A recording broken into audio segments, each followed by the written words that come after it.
sailing ketch. I'm single-handing this boat on a trip to circumnavigate entire South America. I left there. 4 days later, I arrived at St. Lucia, an island where I hauled the boat out, cleaned the bottom and painted, and finished making final preparations for the voyage. Sailed the 3,000 miles on down to a city by the name of Recife in Brazil. Along the trip, I had a very severe storm in this section at about 15 days out. And I arrived in Recife 36 days after my departure from St. Lucia.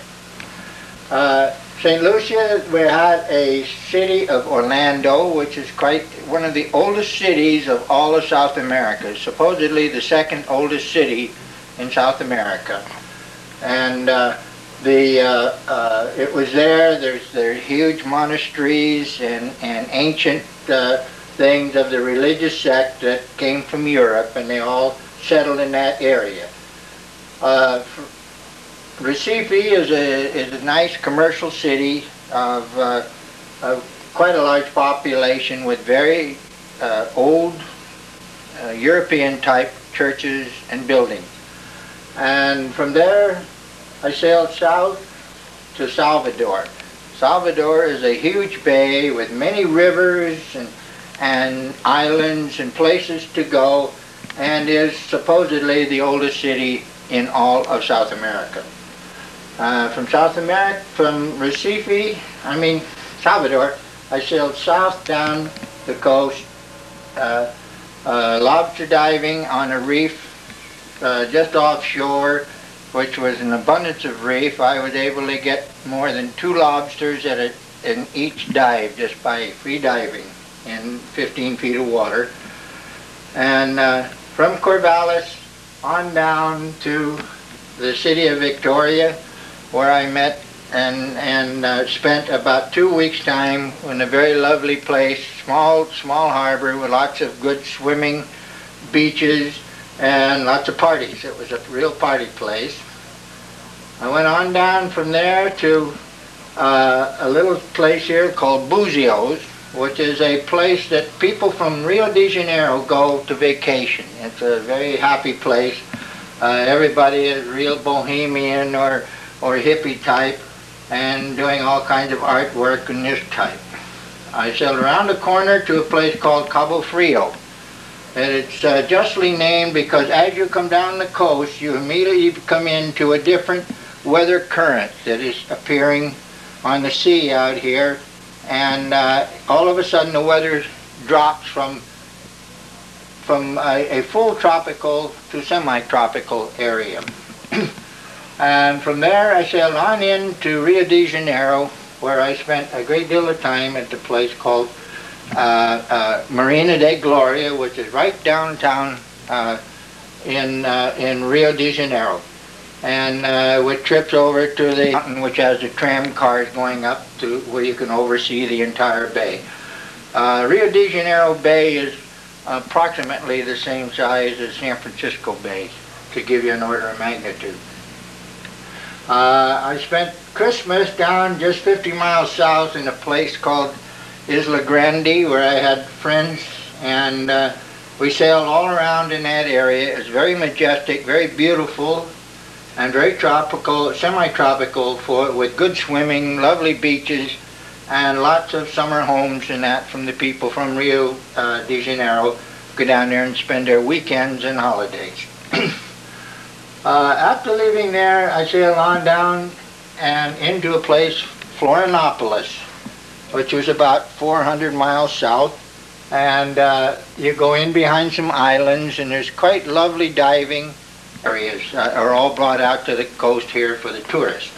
And it's a very touristy place for the local Brazilian people, and many people from Uruguay and Paraguay come in there and vacation.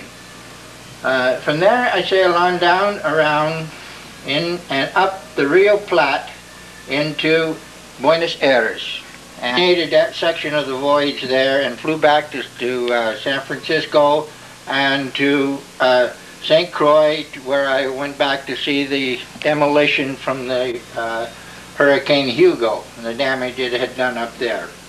I returned 4 months later, worked on the boat for about a month, came out of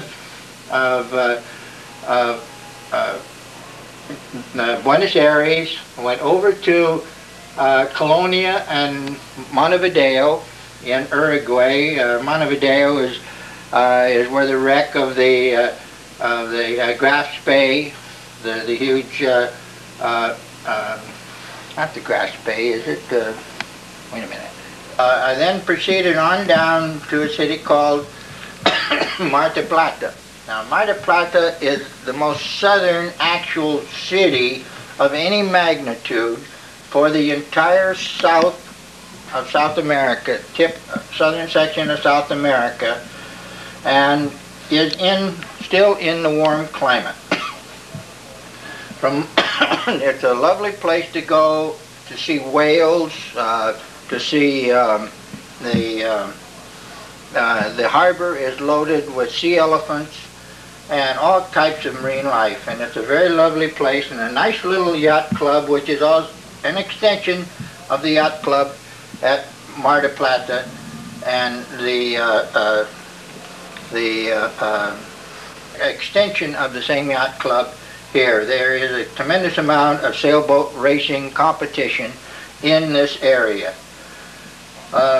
From Mar del Plata, sailed on down to Punta Valdez. There are two bays here, one in the north and one in the south, which in the month of November, which is the springtime down here, these people have a tremendous influx of whales. And I saw perhaps 500 whales in this area at the time I was there, plus pelicans, many pelicans, a mixture of the warm things, pelicans, seagulls, penguins, 2 or 3 kinds of penguins, many sea lions, sea elephants, and all of this type of marine life. This section in here seemed to be their central breeding ground, and they just flock in there by the hundreds. Upon leaving Punta Valdez, I sailed south, ran into a pretty severe storm, lost about 2 days of sailing. This distance approximately is 1,250 miles, but I was quite a ways off to the sea. But I sailed on south down to the tip of Tierra del Fuego. And in Tierra del Fuego, the tip of Tierra del Fuego, was where I beached the boat and did some work, cleaned the bottom, and had it ready to go down to head out around through the many waterways of the south. And the grass was growing so heavily on my boat from the heavy waters up here that it was slowing the boat down considerably. So it was very necessary